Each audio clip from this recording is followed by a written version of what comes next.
Welcome to Penrose Learning, where we make understanding easy. You start by opening the Output viewer and double-clicking the chart. This opens Chart Editor where you edit elements.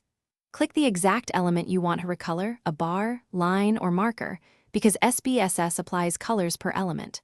Once selected, check the Properties panel on the right, or right-click the element and choose Properties for faster access.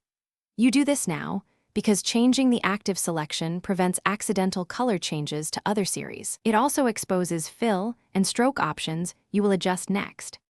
Once the element is selected, use the Properties panel to change fill, line, and marker colors.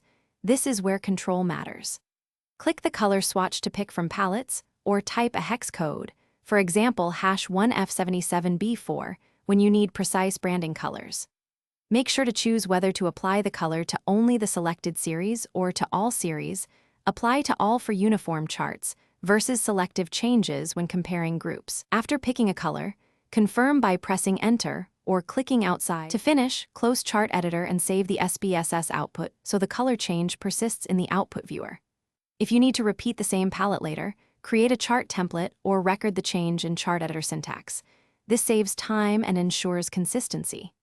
If the color didn't apply, check that the correct element was selected, verify layer order, and confirm no color overrides exist in the chart style. These are common causes.